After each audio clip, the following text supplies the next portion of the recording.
Tell us how psychology comes into play with the work you do. Well, I use a lot of the psychological tools, and that goes back to a lot of the theories. So, like Viktor Frankl, he had described there is a pause in between our thought and our action. Also thinking about self-talk, right? So cognitive behavioral therapy, which is CBT. Our thoughts lead to our feelings lead to our actions. There's also one that kind of branches off of that called ACT, which is acceptance and commitment therapy. So a lot of times we have trouble accepting things. And by accepting, I don't mean that we have to like it. Right. When I think we think of acceptance, we think, well, I don't want to accept that. Right. Right? Like, Right. I don't like that. Right. But it's not about liking it. It's, this is where I am now. It's like creating boundaries. Yeah. Right. Yeah. Healthy boundaries. That's another one. Absolutely. That's another one I work a lot with. So do I. On myself. Creating and keeping them. It's not Especially easy if I work. never had any. And then I realized you have to have for self-preservation. Absolutely. You can't always say yes. You can't always do and be and, you know. When we say yes to one thing, we're saying no to another. Yeah. And that's so- usually yourself. You're right. You're absolutely right.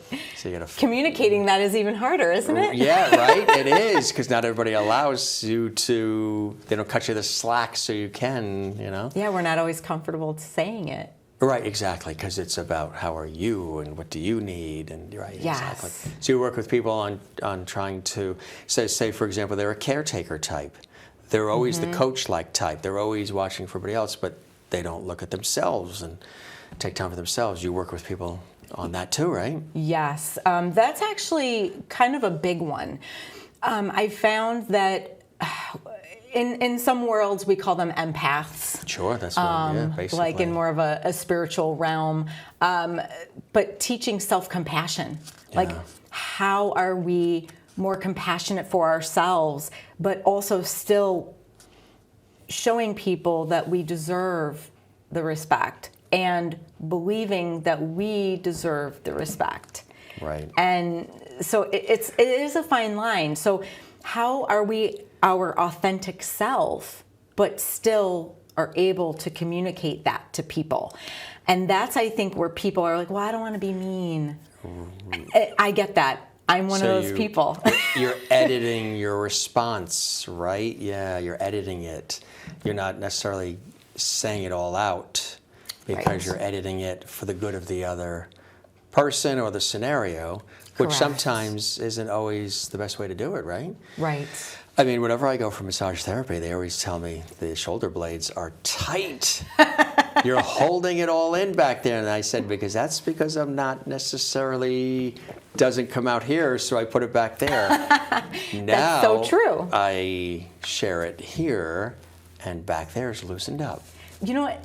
That's a great way to describe it, because we always have emotion. That's just part of who we are, right? So if it's tension, if it's anxiety, stress, if we can figure out how to channel it, like I like to talk about using anxiety as fuel.